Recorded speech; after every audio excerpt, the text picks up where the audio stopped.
Здравствуйте, в эфире телеканала «Осетия Рыштон». Программа «В итоге». Расскажем о главных событиях уходящей недели. В студии Вячеслав Музаев. И вот основные темы выпуска.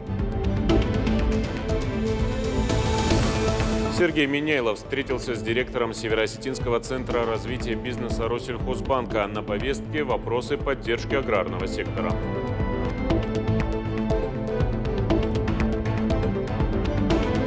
Хотя бы для первой помощи все здесь есть. В амбулаториях и ФАПах районов республики продолжают открывать аптечные пункты. Их работу на этой неделе проверили сотрудники Росздравнадзора. Нам все очень нравится, нам все объяснили, все понятно. Больше 40 тысяч человек прошли профильное обучение в Центре опережающей профессиональной подготовки. Помимо опытных специалистов, в их числе студенты и школьники.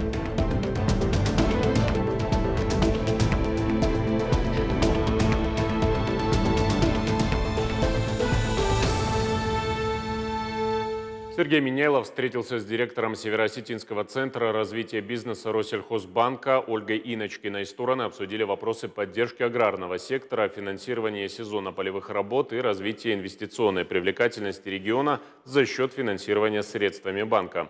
Сергей Миняйлов подчеркнул, что кредитная организация – надежный партнер предприятий агропромышленного комплекса республики. С 2020 года банк выдал сельхозтоваропроизводителям 82 льготных краткосрочных кредита на 870 миллионов рублей и 15 льготных инвестиционных кредитов на 16 миллиардов рублей. В свою очередь, Ольга Иночкина отметила, что на территории Северной Осетии Россельхозбанк активно кредитует население по программе «Сельская ипотека». За период его действия выдан 251 кредит на 500 миллионов рублей. О сотрудничестве в сфере госзакупок Сергей Миняйлов говорил с гендиректором компании РТС «Тендер» Владимиром Лишенковым. Организация выступает оператором крупнейшей федеральной электронной площадки для проведения государственных, корпоративных и коммерческих закупок имущественных торгов. Стороны рассмотрели возможности внедрения современных IT-решений в сфере электронных закупок и какие из этих нововведений РТС «Тендер» может реализовать в регионе в ближайшее время. Одно из предложений представителей компании – перевод всех этапов закупочного цикла региона в электронный вид, включая стадию исполнения контракта. 54 представительства. В ФАПах и амбулаториях отдаленных районов Северной Осетии продолжают открывать аптечные пункты. Эту работу начали весной прошлого года. И сейчас уже практически в каждом селе жители могут приобрести необходимые лекарства, тот минимальный набор, который может экстренно понадобиться человеку. На этой неделе их по поручению главы республики проверили сотрудники Росздравнадзора. Алина Цгоева с подробностями.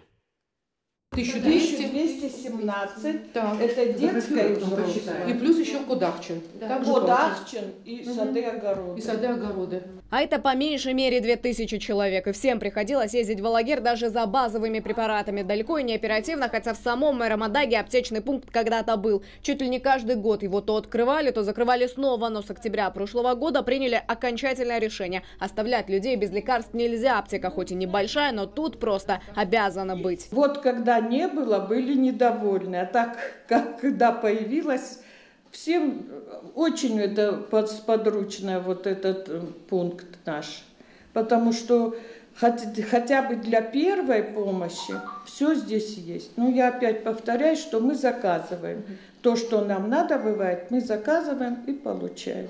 Довольны своей аптекой и в Суадаге. Там тоже годами были проблемы с лекарствами и их доступностью. Сейчас сложностей нет. Многие даже приезжают из соседних сел, а если нет конкретного препарата, оставляют заявки здесь. Ждут максимум сутки. При аптечном пункте есть специальная машина. На ней препараты разводят маломобильным гражданам. На данный момент весь нужный ассортимент имеется. Нехватки какой-либо в ассортименте тоже не имеется. Жалобы, конечно же, прекратились. Это было востребовано. О том, что нет аптеки в селе, говорили давно. Ну, слава богу, получилось воплотить вот такую маленькую, но очень желанную мечту в реальность. Сейчас в регионе больше 50 аптечных пунктов при ФАПах и амбулаториях, и в каждом базовые лекарства обязаны быть всегда. Проверяет их наличие Росздравнадзор. Смотрят не только, что есть, а чего нет. Мониторинг отслеживает и ценники на препараты. Такие проверки уже были в нескольких районах. У нас есть такие пункты, те районы, которые не охвачены, которые имеют, вот у нас в Иравском районе, у нас будут предложения по организации таких пунктов там, где у нас будет большой поток туристов, и там, где у нас населению все-таки приходится в отдаленные места затрачивать свои силы. Да.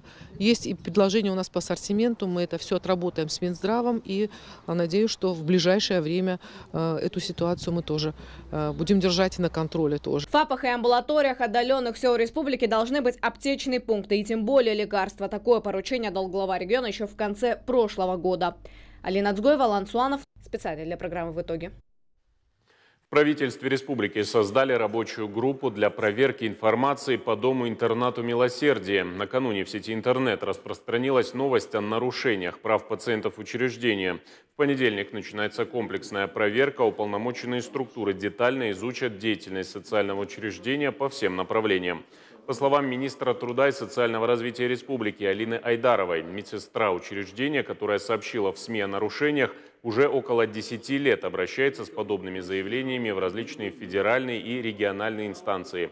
После детальных проверок ни органы прокуратуры, ни Госинспекция труда, ни Управление экономической безопасности и противодействия коррупции МВД республики, ни комиссия министерства фактов противоправных действий не выявили.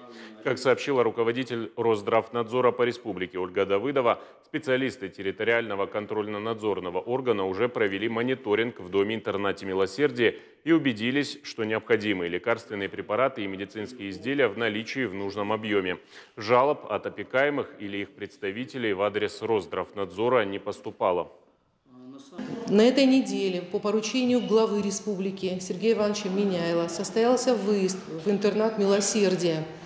Значит, что мы там увидели? Это более 100 наименований лекарственных препаратов, 15 фармакологических групп, более 20 наименований средств индивидуальной защиты.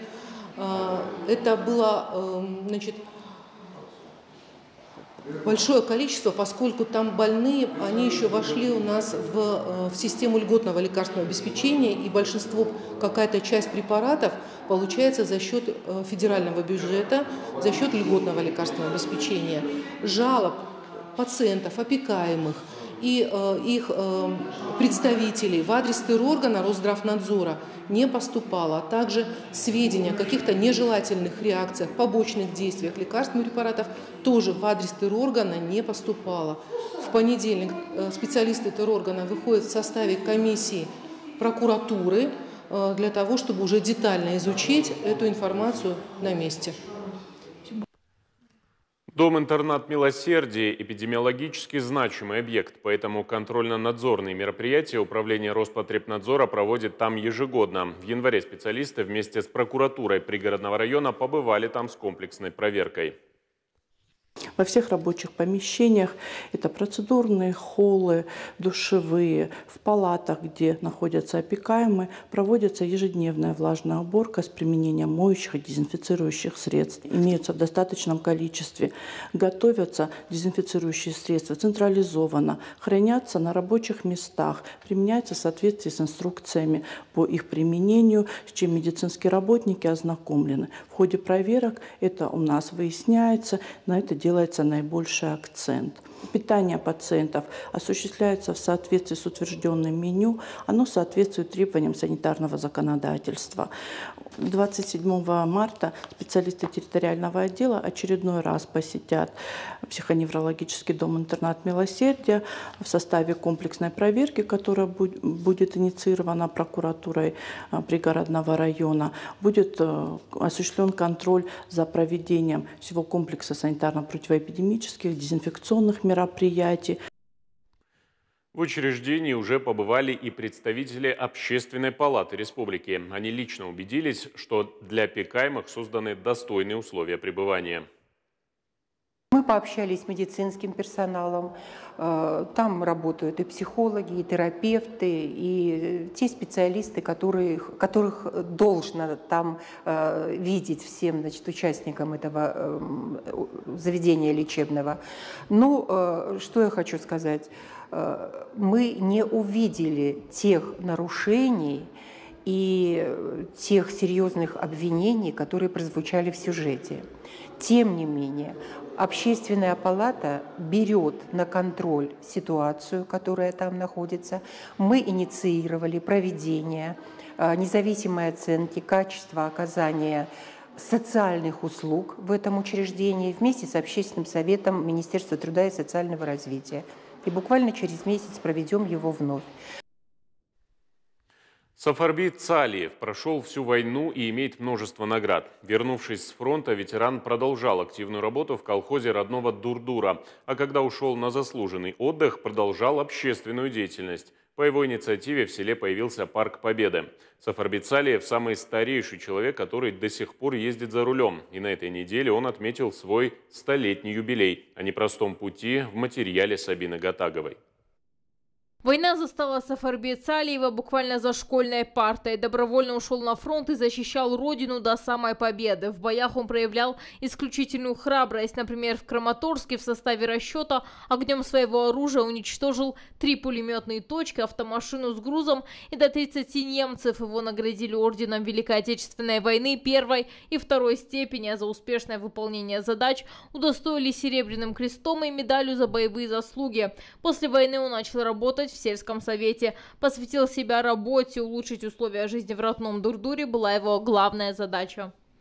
Самая сложная работа для меня была, когда я работал председателем сельского совета, то наши улицы в таком состоянии находились, что белорусы, трактора белорусы колесные, не могли ходить по улицам. Люди в Дурдуре ходили в резиновых сапогах. Я поехал в лагерь, зашел ко второму секретарю, это был Агузаров. Ким Татарканович. Я первый раз его видел, я его не знал, но я ему сказал, что я приехал вот по такому вопросу, а секретарь ваш первый же он не появляется. И тогда я ему задал вопрос, вы Агузаровых в Дурдуре знаете, своих близких? Я говорю, всех знаю. И так они же в резиновых сапогах ходят, и они, и все дурдурцы. И вот я приехал за помощью. Он вызвал начальника грузового транспорта в кабинет в моем присутствии. И там мы решили вопрос. Так решили, так, что он мне так хорошее дело сделал. Он сразу стал примером для односельчан. За короткое время его избрали председателем исполкома родного села, а затем секретарем партийного комитета, а председателем правления колхоза 50 лет октября. Благодаря такому умелому руководителю и плодотворному труду коллектива предприятие становилось победителем социалистического соревнования как в районе, так и в республике. Семью не знал, детей не видел. Уходил, они спали. Приходил, тоже спали. Вот так тоже было. Если я поставил перед собой задачу, я себя не жалел, себя лично, чтобы там, где я работаю, на меня не сказали, что как он там бездельник, ни к чему не способный, сидит там. Ветеран продолжает развивать, расширять и, конечно, гордиться парком Победы в родном селении Дурдур. Он появился по его инициативе. На войне видел, как погибали его друзья. Своим долгом фронтовик посчитал сохранить и увековечить историческую память. Решил этот вопрос. Созвал собрание молодежи села. Вся молодежь собралась. И я перед ними поставил вопрос. Дорогие мои юные друзья,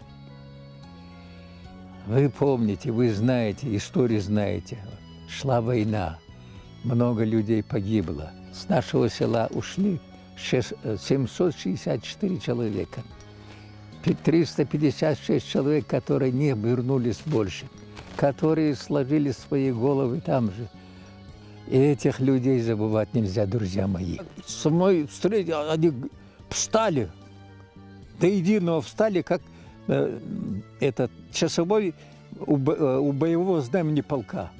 Встали и говорят, что ты скажешь, никакого разговора нету. А еще его имя значится в книге рекордов России. Сафарбит Салиев – самый пожилой водитель в стране. В свои 100 лет за рулем держится уверенно. Его водительский стаж больше 70 лет. Каждый раз обязательно заезжает на аллею, чтобы вновь почтить память своих боевых товарищей. Как участнику войны машину транспорт дали, значит, АК. И вот это моя вторая машина, которую я сам купил. И езжу на этой машине. Сегодня Сафарбит Салиев празднует свой вековой юбилей в кругу большой семьи. У него 4 детей, 12 внуков и 10 правнуков. Каждый год они собираются вместе и с удовольствием слушают не только фронтовые истории, но и из жизни. А их за 100 лет накопилось немало. Сабина Гатагова, Азамат Кудзагов. Специально для программы «В итоге». К многочисленным наградам и званиям Сафарбит Салиева прибавилась еще одна – Орден Славы Осетии. От имени главы Сергея Миняйла за большой вклад в развитие республики и плодотворную деятельность на благо региона его вручил председатель парламента Таймураз Тускаев. Спикер пожелал Сафарби Мухаевичу здоровья, счастья и благополучия. Спасибо Богу, конечно. Все-таки трудности испытал, и хорошие дела видел, испытывал. Ну, так, старался быть полезным для общества. 19-летним парнем 42-го года вы сложными дорогами Великой Отечественной войны прошли славный путь, очень много трудностей испытали, но внесли свой большой вклад вместе с миллионами наших отцов, наших дедов в эту великую победу. Знаем о том, как активно вы участвовали в послевоенном восстановлении вашего родного Дордура. Так что спасибо вам огромное за ваш многолетний труд, за ваши подвиги. Руководитель законодательного органа власти Таймураз Тускаев встретился с председателем правления землячества Алании ДНР Еленой Базаевой. Она не смогла присутствовать на мероприятии к Международному женскому дню. Таймураз Тускаев поблагодарил Елену Александровну за большой вклад в развитие волонтерского движения и активную жизненную позицию. Тот вклад, который вы вносите в становление новых республик, он трудно переоценим, и волонтерское движение, и помощь детям, которые попали в сложнейшие условия в 2014 году, и вот ваше взаимодействие с региональными властями, ваше взаимодействие с общественными организациями, с гражданскими активистами, они позволили очень много добрых дел осуществить. Елена Базаева родилась и выросла в Донецке. Там же окончила школу и университет, но корни ее из Южной Осетии. С января 2021 года работает помощником депутата Народного совета ДНР, является полномочным представителем Комитета по делам ветеранов, инвалидов войны, труда и правоохранительных органов ДНР, а также главой осетинской диаспоры Донбасса. Мы бываем в госпиталях, вывозим на передовую ребятам помощь. Все, что делается в наших силах, стараемся оперативно решать все вопросы. Хотела бы поблагодарить Таймураза Руслановича Тускаева за встречу, за слова благодарности всем осетинам Донбасса. Помимо этого, Елена Базаева помогает в организации работы по реабилитации детей Донбасса. Ребята регулярно приезжают на лечение и спортивные сборы в нашу республику. Подробнее об этой работе Елена Александровна рассказала в интервью нашему телеканалу. Хотелось бы поговорить о вашей работе. В частности, вы являетесь председателем правления землячества Алании в ДНР. Как удалось организовать вообще работу организации вот в таких непростых условиях? Ну, я бы хотела заметить, что являюсь еще главой осетинской диаспоры ДНР, Донецкой Народной Республики. Наша именно диаспора была образована в 2008 году. Председателем был Таймураз Салтанович Гбибизов, который приложил неимоверные условия. И силы для создания данной организации. Всех осетин мы помогали тогда и в Южную Осетию, и все. То есть структурированная, в принципе, работа была. Военные действия, которые начались на Донбассе в связи с агрессией Украины на жителей Донбасса, не все перенесли спокойно. Пришлось проводить переизбрание. И в связи с тем, что большая часть мужчин находились на фронте, а все-таки были задействованы в военных и иных, более такая, можно сказать, работа техническая взвалилась больше на женские плечи. Был созван совет первоначально, а потом было образовано правление, и на правление уже избрали меня. Поэтому основная работа, именно уставные и все остальное, вообще осетинской диаспоре больше 15 лет уже на Донбассе. Это уже давно хорошая, с послужным списком организация, которая прикреплена к Министерству культуры, отдел национальности и религии Донецкой Народной Республики. То есть мы официально закреплены за министерством, и мы существуем как культурно-просветительское общество.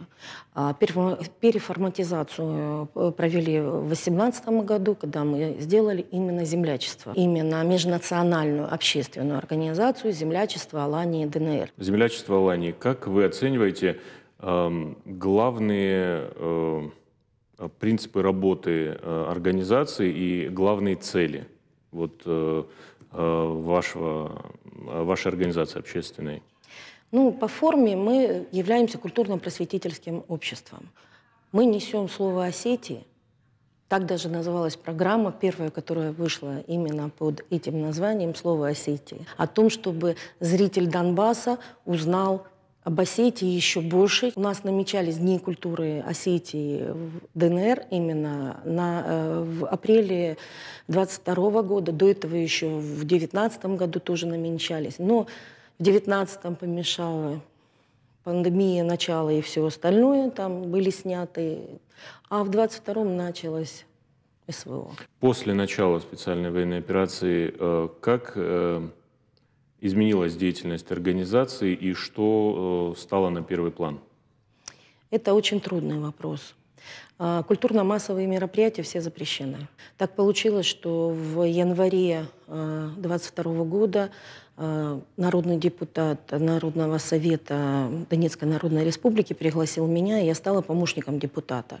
У меня немножко расширился возможности, объем просто работы проводимой. Если мы, допустим, занимались реабилитацией, программами досуга и так далее, детей образовательными, проводили мастер-классы, хотя и шли обстрелы, но у нас были зоны, которые были спокойные. В то же время те дети, которые попадали, допустим, под обстрел, мы их привозили на реабилитацию сюда, в Осетию. Мы сотрудничали с парламентом, с депутатами такими, как Зелим Ватаев и другими.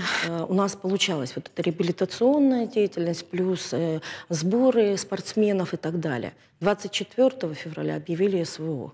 На защиту пришла Россия. Эвакуация проходила в городе Ясиноватой 8 марта. Проводили вместе с МЧС ДНР, они предоставили автобусы. У нас эта погрузка была в течение 15 минут, потому что покрывали плотным огнем просто-напросто. Вы понимаете, что такое 156 человек едет, 3 автобуса загрузить за 15 минут? Это, в таких условиях мы быстро ехали так. Оперативность МЧС, я очень сильно благодарна на тот момент просто-напросто работникам МЧС, которые взяли такую ответственность. И мы приехали во Владикавказ 9 марта. Извините, да. А как решалось, кто решал, куда будут отправлять детей? То есть сами регионы штаб предлагали помощь или... Да. Был сформирован на территории Северной Осетии оперативный штаб Туганова Лариса. Она занималась непосредственным расселением детей, встречала на вокзале. Ей лично привезла благодарности от депутатского корпуса для передачи ей. Также передачу министру социальной политики, которая непосредственно в Северной Осетии занималась обеспечением.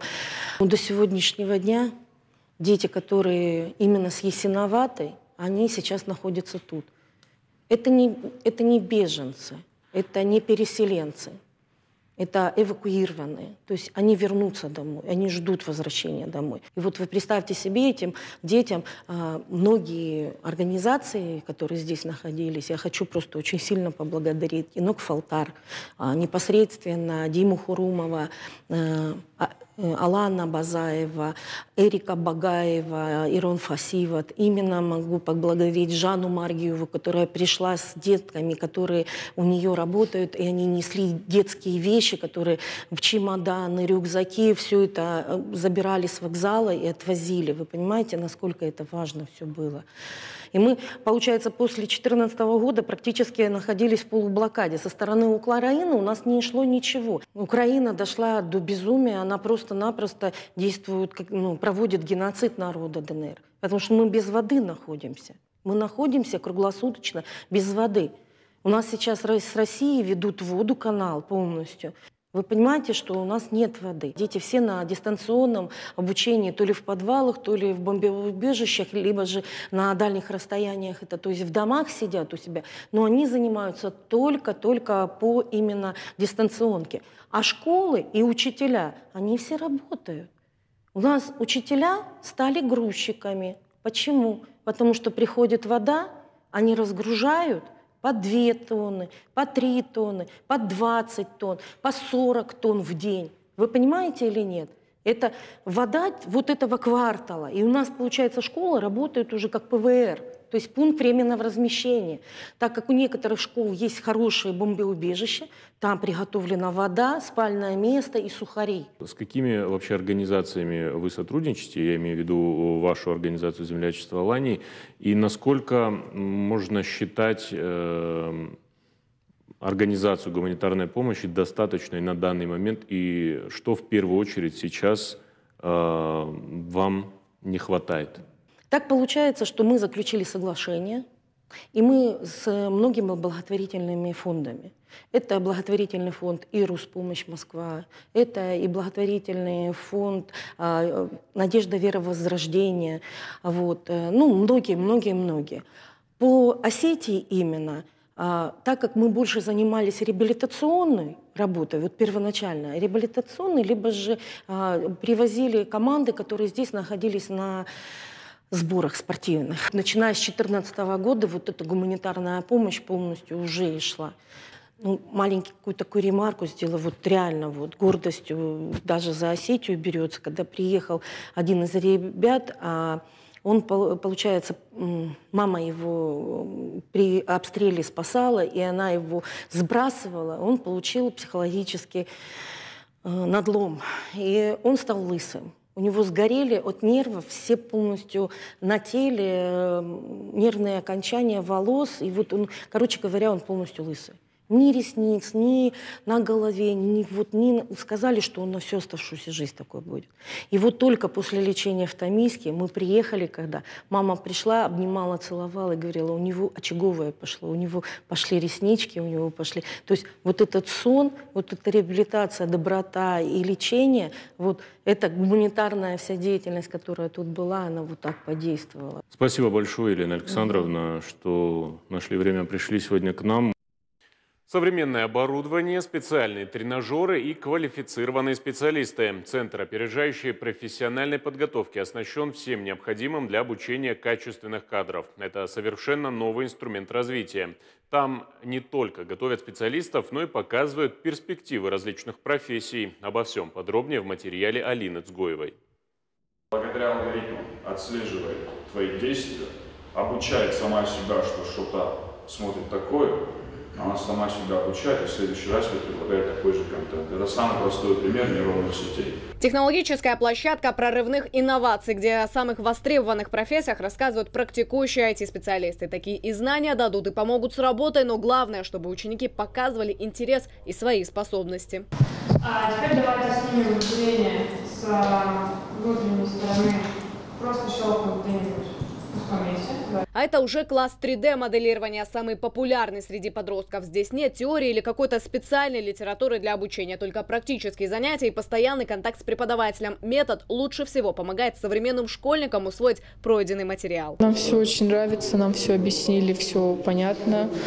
Нам дали определенное задание, мы его делаем с легкостью, все у нас получается. Школьникам сейчас время больше заточено под технологии, нам это всем интересно. Центры опережающей профподготовки популярны среди тех, кто только закончил школу. Необходима эта площадка, чтобы тут на единой базе были сконцентрированы ресурсы региона, развитие системы профориентации, ускоренного обучения самым нужным в республике профессиям. Главная цель ЦОПа. Мы масштабируемся, работу свою масштабируем, и через наш центр достаточно много людей прошло. Мы работаем, начиная с 5 класса, со школьниками, и включая пенсионеров, и предпенсионный возраст, студенты, то есть мы охватываем все слои населения. Мы как-то считали в прошлом году, у нас уже было за 40 тысяч людей, которые целенаправленно прошли наш центр, то есть кто-то обучился, кто-то переподготовку прошел, кто-то аттестацию прошел, кто-то профориентационные мероприятия прошел. Это пространство становится новым брендом развития компетенций. Сегодня ЦОП оснащен современным VR-оборудованием, тренажерами. Здесь работают специалисты по взаимодействию с большими данными, программисты, аналитики, методисты. Все, кто может дать лучшие знания в своей области. Площадка, правда, интересная, потому что здесь, по сути, собрались профессионалы республиканские, те, кто хочет, наверное, реализовать еще какие-то либо амбиции, либо просто дать подрастающему поколению свои знания на должном техническом уровне. То есть вот такой у нас замечательный ЦОП. ЦОП – это совершенно новый инструмент территориального развития. Уже создано 59 таких центров, а всего к 2024 году будет в 2 раза больше. Здесь готовят, обучают и показывают перспективы профессий будущего, что сейчас крайне актуально для IT-индустрии. Алина Цгоева, Аслан Тебиев, Хета Гапоев. Специально для программы «В итоге». Продукцию, изготовленную в СКФО, планируют помечать знаком «Сделано на Кавказе». Об этом заявил руководитель Роскачества Максим Протасов. Производителям нужно зарегистрироваться в системе сертификации «Сделано на Кавказе». Маркировка поможет поднять популярность региона и производителей, а также станет гарантией высокого качества. Сертифицировать товары будет подведомственный Роскачеству орган. На территории СКФО соответствующие документы получили 5 производителей органики. 3 в Ставропольском крае и 2 в Кабардино-Балкарской республике. После получения этого знака его обладатели, они автоматически получают ряд преференций. Это и упрощенная и дистанционная сертификация Роскачеством продукции, произведенной на Кавказе. Это и параллельная сертификация по стандартам халяль, органической продукции, зеленой продукции. Конечно же, дает возможность получения уже государственного знака качества, но это через прохождение всех официальных процедур, это система диагностики и повышения эффективности бизнес-процессов, это участие в премии правительства Российской Федерации в области качества. Борьба за власть, взаимоотношения героев, предательство. Захватывающий драматичный сюжет национальной оперы «Аланы» на этой неделе смогли оценить первые зрители. В ней принимали участие исполнители сразу из нескольких творческих коллективов Санкт-Петербурга и Владикавказа. Об изнурительных репетициях и заслуженном успехе в материале Дзерасы Калоевой.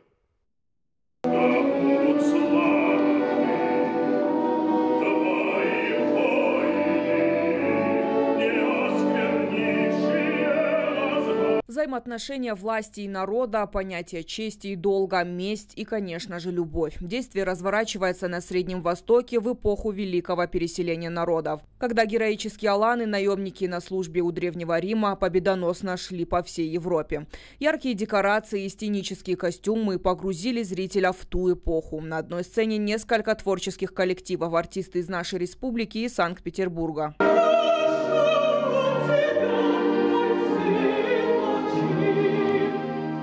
Задача была, чтобы сыграть все хорошо, вжиться в роль, передать смысл автора, и чтобы вы, и чтобы публика ощутила всю эту эмоцию, весь этот накал и всю историческую ценность. Оперу «Аланы» на либретто Владимира Гутнова больше 30 лет назад написал композитор, заслуженный деятель искусств страны Ацамаз Макоев. Премьера состоялась в 2012-м, и теперь, спустя столько лет, опера вновь зазвучала на осетинской сцене. Ее не пускали поставить на сцене, потому что кто-то из цензоров предполагал, что это такое замаскированное обращение к людям, чтобы объединить Южную и Северную Осетию. И вот так это все двигалось. То есть то, что было 33 года назад написано, мы будем слушать второй раз. Я очень благодарен коллективу этого театра.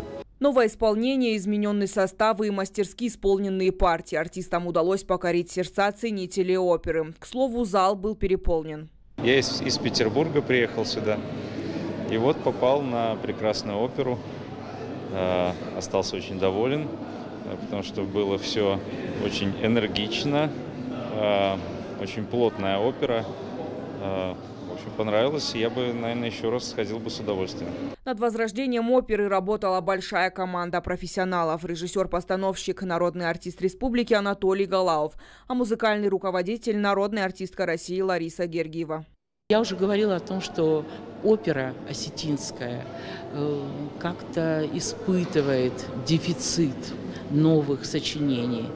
И мне кажется, вот то, что сейчас Аланы вновь пойдут, то, что опера Костав получила хорошую оценку вообще федеральной критики на сцене Мариинского театра, получила премию национальную, может быть, поспособствует тому, чтобы композиторы сегодняшнего дня стали писать. Ну и мне кажется, что те оперы, которые написаны замечательными нашими старейшими композиторами, тоже ждут своего воплощения на нашей сцене. К примеру, спектакль «Аланы» приурочили к 65-летию создания Североосетинского музыкально-драматического театра. В 2017-м он стал частью филиала Мариинского театра. Зара Соколоева, Майырбек Дедикаев специально для программы «В итоге». Это были все новости уходящей недели. Я прощаюсь с вами. Всего доброго.